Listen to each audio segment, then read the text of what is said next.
अस्सलाम दोस्तों, इस साइड में मौज़ूफ़ फ़खर में खुशामदीद। तहरीक अदम एतमाद क्या पेश हुई? पाकिस्तान तहरीक इंसाफ ताश के पत्तों की तरह बिखरने लगी। हद तो ये हो गई कि हुक्मरान जमात ने अपने अरकान से राब्ते के लिए जो एक व्हाट्सएप ग्रुप बनाया था, रातों रात उसमें से तकरीबन 50 से ज़ायद अरकान कौमी असम्बली ने वो ग्रुप ही लेफ्ट कर दिया। और इस ग्रुप से बाहर निकलने के बाद जिस किस्म की बातें सामने आ रही हैं वो भी इमरान खान साहब के लिए ख़तरे की घंटी है। अब इमरान खान साहब ये जो मेंढक फुदक रहे हैं उनकी टोकरी से इसको काबू में रखने की कोशिश कर रहे हैं, इत्तेहादियों को मनाएं। बड़ी ही अजीबोगरीब सिचुएशन में इमरान खान साहब इस वक्त दुचार है। एक जानिब मुस्लिम लीग काफ है जो इमरान खान साहब को एक पैगाम भिजवा चुकी है कि जनाब ये अरकान असम्बली अगर आपके साथ ना जुड़े तो हमारा भी अब मामला, हम अपनी पॉलिसी पर दोबारा गौर करने पर मजबूर हो जाएंगे। और इसके साथ साथ MQM जो इस वक्त बहुत ज़्यादा ट्रिकी पोजीशन में है, इमरान खान साहब उनको मनाने के लिए कराची भी पहुंच चुके हैं, बहादराबाद भी उनकी मुलाकात हुई है। और दिलचस्प बात यह है कि हुकूमत की एक अहम तरीन इत्तेहादी जमात जिसका नाम है ग्रैंड डेमोक्रेटिक अलाइंस, उसके जो सरबराह हैं पीर साहब पगाड़ा, उन्होंने इमरान खान साहब से मुलाकात से माजरत कर ली है। और उनका ये कहना है कि जनाब मेरी तबीयत ठीक नहीं, मैं हले तुहाडे नाल नहीं मिल सकता। जबकि उनके छोटे भाई पीर सबकतुल्लाह राशिदी साहब ने भी इमरान खान साहब से मिलने के लिए कराची आने से माजरत कर ली। उनका यह कहना है कि मैं खैरपुर में मौजूद हूँ और यहाँ पे मुझे कुछ ज़रूरी काम है, मैं नहीं आ सकता पायन, अब आपने जो करना है वो खुद कर लें। और दिलचस्प बात एक और आपको बताऊं कि MQM से मिलने गए हैं इमरान खान साहब और इस मुलाकात से पहले साबिक मेयर कराची वसीम अख्तर साहब मीडिया पर आए और उनसे पूछा गया, जब किसी जर्नलिस्ट ने उनसे सवाल किया कि इमरान खान साहब क्यों आ रहे हैं बहादराबाद, तो वसीम अख्तर साहब आगे से मासूमियत से फरमाते हैं कि मुझे क्या पता वो क्यों आ रहे हैं, वो आएंगे तो पता चलेगा वो क्यों आ रहे हैं। यानी पूरे मुल्क को पता है कि इमरान खान साहब कराची क्यों जा रहे हैं, नहीं पता तो वसीम अख्तर साहब को नहीं पता। एक नहायत ही एक ऐसी सिचुएशन डेवलप हो चुकी है जहां पर जो ख़बरें हैं वो बेशुमार हैं। और जिससे मैंने आपसे आगाज़ किया था ताश के पत्तों की तरह बिखरने वाली और व्हाट्सएप ग्रुप छोड़ने वाली कहानी, पहले मैं आपको वो कहानी सुनाता हूँ। इमरान खान साहब जब इक़्तिदार में आए थे 2018 के अंदर, तो इक़्तिदार में आने के बाद अरकान असम्बली से मौसर राब्ता रखने के लिए इमरान खान साहब की तरफ से एक व्हाट्सएप ग्रुप बनाया गया था, ताकि उस ग्रुप के अंदर अरकान असम्बली PTI से ताल्लुक़ रखने वाले बिलखुसूस वो अपने मसले मसाइल उस ग्रुप में डालें और जो मुतल्लिका वज़ीर हैं वो उन मसाइल को देखें, उनकी बात सुनें और उनकी दाद रसी करें। ये ग्रुप चलता रहा, लेकिन किसी भी हुकूमती MNA की किसी भी तरीके से दाद रसी हो नहीं सकी, क्योंकि सारे मामला आपको पता है MNA MPS के चलते हैं पैसों के लिए, तरक्याती फ़ंड्स के लिए। इमरान खान साहब तरक्याती फ़ंड्स देने के हवाले से बहुत ज़्यादा चोर हैं, वो तो इसको करप्शन कहते हैं। वो तो ये कहते हैं कि करप्शन का आगाज़ ही तरक्याती फ़ंड से होता है, लिहाजा किसी को तरक्याती फ़ंड्स नहीं मिले। लेकिन चूँकि उस वक्त वो जो डुगडुगी सरकार थी वो अपनी डुगडुगी बहुत अच्छे तरीके से बजा रही थी, लिहाजा ये जो अरकान असम्बली हैं ये उस ग्रुप में मौजूद रहे। लतीफ़े शतीफ़े, गुड मॉर्निंग गुड नाइट के मैसेजेस इस ग्रुप में चलते रहे। फिर होता ये है कि जब अपोजिशन थोड़ी सी मुतहरक होती है, ख़ास तौर पर गुज़िश्ता साल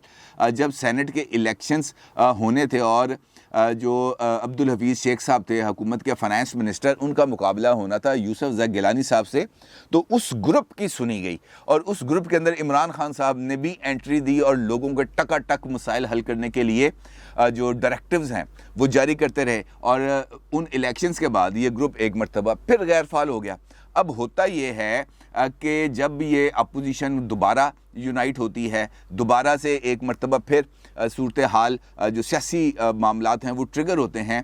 तो इस सूरत हाल में जब लोगों को इस बात का अंदाज़ा होता है कि यार अब हुकूमत का चल चला आ गया, ख़ास तौर पर गुज़िश्ता साल अक्टूबर वाले मामले में जब DG ISI फैज़ हमीद साहब का तबादला किया गया था और उनकी जगह पर लेफ्टिनेंट जनरल नदीम अहमद अंजुम साहब को तैनात करने के लिए जो ISPR है उसकी तरफ से एक प्रेस रिलीज़ जारी किया था, तो उसके बाद से ये सारे मामलात के अंदर आ गई थी बहुत ज़्यादा तेज़ी और अरकान असम्बली ने अपने अपने हलकों पर दे देनी थी तवज्जो। इस सूरत हाल में शहबाज गिल साहब ने बड़ा इंपॉर्टेंट रोल अदा किया और इमरान खान साहब के लिए एक ऐसी मुश्किल पैदा कर दी जिसके लिए अब उनके पास कोई और रास्ता नहीं रह गया। ये मैं आपको उस ग्रुप की कहानी सुना रहा हूँ जिस ग्रुप के अंदर ये सारा मामला चला।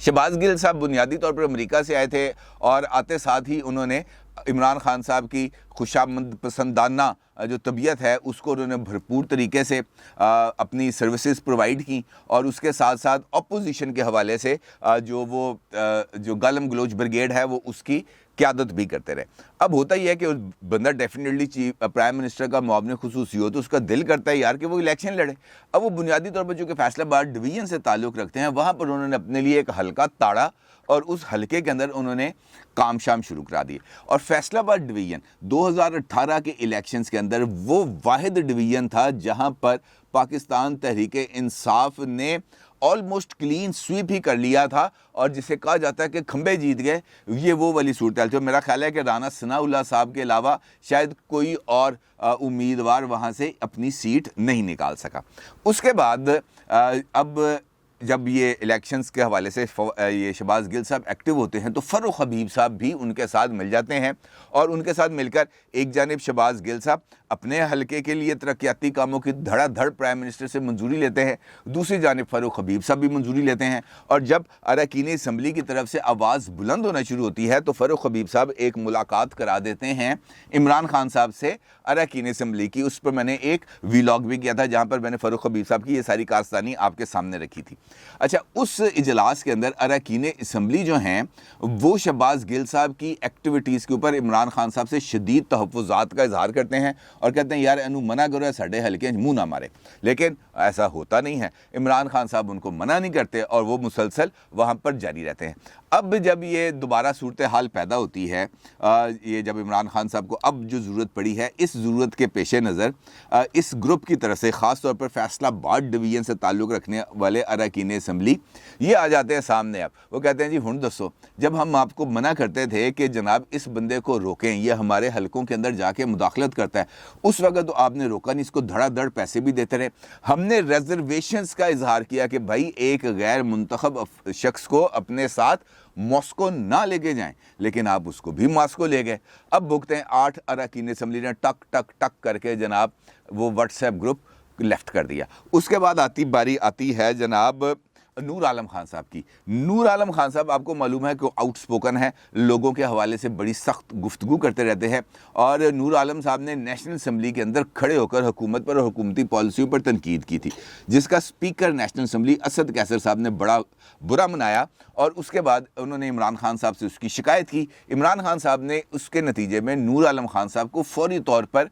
पब्लिक अकाउंट्स कमेटी के वो मेंबर थे, उनकी वो मेंबरशिप ख़त्म कर दी और साथ ही उनको एक शो का नोटिस दे दिया। अब नूर आलम खान साहब के थोड़े दिन पहले एक वीडियो बयान सामने आया, किसी जगह पर वो गुफ्तगू कर रहे थे, तो वहाँ पर वो कहते हैं कि जनाब अब देखें एक बंदा आया जो थॉरो जेंटलमैन भी है और थॉरो प्रोफेशनल भी है, और उसको उसके आने के साथ ही देखें सूरत हाल कैसे बदल गई। अब कौन सा बंदा थॉरो प्रोफेशनल है, कौन सा थॉरो जेंटलमैन है जो आया है,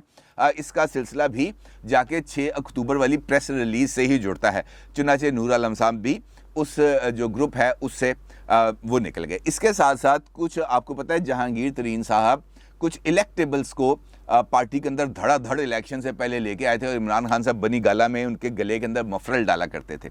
ये वो लोग हैं जिनको पहले दिन से ही पीटीआई के अंदर शक की निगाह से देखा जाता था और इनके बारे में तरह तरह की बातें की जाती थी। इसी तरह एक निजी महफिल में वफाकी वज़ीर इत्तलात व नशरियात फवाद चौधरी साहब ने भी जो है वो चंद अफराद के बारे में कुछ नाजेबा अल्फाज इस्तेमाल किए, और आपको पता है आजकल स्मार्टफोन्स का दौर है, ऑडियो वीडियो लोग फटाफट रिकॉर्ड कर लेंगे। अच्छा, उन्होंने वो रिकॉर्ड करके मुतल्लिका लोगों को भिजवा दी। उन लोगों ने भी इमरान खान साहब से फवाद चौधरी साहब के इस रवैये की शिकायत की। नतीजा क्या निकलना, कुछ भी नहीं। फवाद चौधरी भी उधर हैं, इमरान खान साहब भी उधर हैं, किसी की कोई सुनवाई नहीं हुई। वो अरकान असम्बली भी ग्रुप लेफ्ट कर गया, और इसी तरीके से बेशुमार लोग जो ये समझते थे कि उनकी दादरसी की जाएगी पीटीआई के अंदर, लेकिन उनकी दादरसी नहीं की गई। नतीजा ये है कि तमाम लोग एक एक करके अब पार्टी और ग्रुप से अलहदगी इख्तियार कर रहे हैं, और इसी ट्रेंड को देखते हुए मुस्लिम लीग काफ के जो सीनियर रहनुमा बल्कि पार्लिमानी लीडर भी हैं और नेशनल असम्बली में उनके पार्लिमानी लीडर हैं, फेडरल कैबिनेट के मेंबर हैं, वज़ीर हाउसिंग हैं, तारिक बशीर चीमा साहब। तारिक बशीर चीमा साहब की कल होती है मुलाकात इमरान खान साहब के साथ,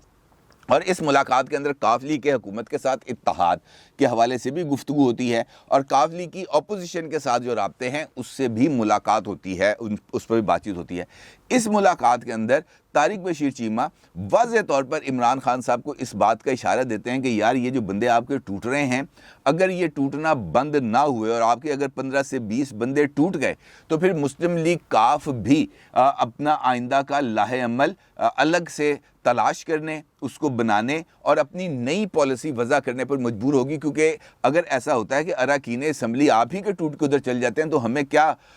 सिला मिलेगा कि हम एक हारी हुई जमात के साथ खड़े हों। बेहतर नहीं है फिर असी जितिया नाल खलोइए। और इसके बाद चौधरी शुजात हुसैन साहब मुलाकात के लिए चले जाते हैं मौलाना फजलुर रहमान साहब के साथ। यहाँ पर भी एक दिलचस्प सिचुएशन नज़र आती है, क्योंकि चौधरी शुजात साहब जब जाते हैं मौलाना फजलुर रहमान साहब से मुलाकात के लिए तो एक स्याह रंग की बड़ी सी गाड़ी जिसके शीशे काले थे वो भी चौधरी शुजात साहब के कॉनवाय के अंदर मौलाना साहब की रिहाइशगाह में चली जाती है। चौधरी शुजात साहब की मौलाना के साथ मुलाकात के अंदर उस काली गाड़ी में मौजूद शख्सियत भी मौजूद होती है, जिसके बारे में जमीयत उलमा इस्लाम के रहनुमाओं का ये कहना है कि ये जो शख्सियत आई थी काली गाड़ी में ये मौलाना साहब के दोस्त हैं, लेकिन किसी ने उस शख्सियत का नाम नहीं बताया कि वो कौन बंदा था जो जाके मिला है मौलाना फजलुर रहमान साहब के साथ। अच्छा, इस मुलाकात के बाद जब ये मुलाकात हो जाती है तो बाज़ इत्तलात ये भी हैं कि शहबाज शरीफ साहब भी फौरी तौर पर वहाँ पर पहुँचे थे और उस वक्त तक भी वो शख्सियत मौलाना साहब के घर में मौजूद रहती है। शहबाज शरीफ साहब के साथ मुलाकात में भी वो शख्सियत मौजूद रहती है। उसके बाद शहबाज शरीफ साहब चले जाते हैं और थोड़ी देर के बाद वो काली गाड़ी में मौजूद शख्सियत भी वहाँ से रवाना हो जाती है। उस शख्सियत की गाड़ी रवाना होने की फुटेज आप इस वक्त अपनी स्क्रीन पर भी देख सकते हैं। अच्छा, इस मुलाकात के अंदर जो मौलाना साहब के साथ हुई चौधरी शुजात की, इस मुलाकात के हवाले से भी कुछ इम्पॉर्टेंट चीज़ें सामने आई हैं और बताया ये जा रहा है कि इस मुलाकात में चौधरी शुजात हुसैन साहब ने पूछा मौलाना साहब से कि आपने जो चौधरी परवेज़ इलाही को चीफ़ मिनिस्टर बनाने के हवाले से बात की थी तो बताएं आपकी क्या शराइत नज़र, उस पर बातचीत कर लेते हैं। तो मौलाना साहब ने कहा भाई अब आपने बहुत देर कर दी है, क्योंकि जब हम आए थे आपने उस वक़्त फ़ैसला नहीं लिया, बल्कि आपने तो हमारी अच्छी खासी सुबकी करा दी, मेरी भी और जरदारी साहब की भी। हम दोनों के कहने पर शहबाज शरीफ साहब आपकी तरफ आए थे, आपसे मुलाकात भी की थी और उसके बाद उन्होंने आपको अपनी रिहाइश गाह पर आने की दावत दी थी, जिसको आपने ऐन मौके के ऊपर उस पर माज़रत कर ली थी, जिसका मुस्लिम लीग नून ने भी और हमने भी बहुत ज़्यादा बुरा मनाया। बल्कि पीडीएम की जो इत्तेहादी जमातें हैं उनको भी अब काफ लीग पर बहुत ज़्यादा गुस्सा है और आपके इस रवैये के नतीजे में जो पीडीएम है और अपोजिशन इत्तेहाद है उसने एक दूसरा लाहे अमल सोचा और उस लाहे अमल पर अब हमने काम का आगाज़ कर दिया है। लिहाजा अब हम जिस लेवल पर जहाँ पर जितना आगे चले गए हैं, अब वापस आकर चौधरी परवेज़ इलाही साहब के साथ दोबारा से निगोशिएशन करना बहुत ज़्यादा मुश्किल हो गया, जिस पर चौधरी शुजात हुसैन ने कहा कि नहीं यार कोई दरमियानी रास्ता ढूंढें, को बातचीत आगे बढ़नी चाहिए। तो जिस पर मौलाना साहब ने कहा कि मैं आपकी जो गुफ्तगू है, आपकी जो गुजारिशात हैं वो मैं मुस्लिम लीग नून के सामने रखूँगा। फिर उन्होंने मुस्लिम लीग नून के सामने रखी, शहबाज शरीफ साहब को उससे आगाह किया। शहबाज शरीफ साहब ने अपनी जमात से मशवरा करने का उनसे मोहलत तलब की है और मुमकिना तौर पर आज चौधरी शुजात हुसैन साहब भी आसिफ अली जरदारी साहब से उनकी रिहाइशगाह पर जाकर मुलाकात करेंगे। और इसी वक्त जिस वक्त मैं आपसे गुफ्तगू कर रहा हूँ उस वक्त लाहौर के अंदर भी एक इम्पॉर्टेंट मीटिंग जारी है और वो चौधरी परवेज़ इलाही साहब की रिहाइशगाह पर जारी है और तरीन ग्रुप का एक वफ्द नुमान लंगड़ेयाल साहब और ओन चौधरी साहब की क़यादत में चौधरी परवेज़ इलाही को अलीम खान साहब को बतौर चीफ मिनिस्टर पंजाब तस्लीम करने पर या उनको लगाने के ऊपर उनकी हमायत हासिल करने के लिए उनकी रिहाइशगाह पर पहुंच गया। अब देखना यह है कि परवेज़ इलाही तरीन ग्रुप को अपनी हमायत पर राज़ी करते हैं या वो अलीम खान की हमायत पर राज़ी होते हैं या वो मुस्लिम लीग नून की जो पुरानी ऑफ़र है उसकी तरफ देखते हैं। इम्पॉर्टेंट जो सूरत हाल है वो डेवलप हो चुकी है। इस सारे सिनेरियो के अंदर इमरान खान साहब इस वक्त शदीद तरीन मुश्किलात का शिकार हैं और कल जो यूट्यूबर्स के साथ उनकी मुलाकात हुई थी उसके बाद इस वक्त सोशल मीडिया पर एक नई नैरेटिव जो है वो हुकूमत की तरफ से बिल्ड किया जा रहा है, जिसके अंदर स्टैंड विद इमरान खान का एक हैशटैग है जो इस वक्त सोशल मीडिया पर वायरल है और उसके साथ साथ मुख्तलिफ अरकान असम्बली की तरफ से स्टैंड विद इमरान खान के हवाले से हैशटैग के साथ अरकान असम्बली जो और वज़रा वो अपनी तस्वीरें लगा रहे हैं, इमरान खान को कहते हैं कि हम हर सूरत में इमरान खान साहब के साथ खड़े हैं और इसके साथ साथ इमरान खान साहब को जो उनका जो नैरेटिव है ख़ासतौर पर करप्शन के हवाले से और जो अमेरिका को ना करने के हवाले से है, उसको भी बहुत ज़्यादा आगे फैलाया जा रहा है। लेकिन जो सोशल मीडिया के फ्रंट के ऊपर लड़ाई है उसका सियासी मामलात और सियासी हकीकतों से कोई ज़्यादा ताल्लुक़ नहीं होता। इमरान खान साहब को पहली मर्तबा सियासी हकीकतों का सामना है, बल्कि ऐसी सियासी लड़ाई उनको लड़ने जा रहे हैं अज़ खुद,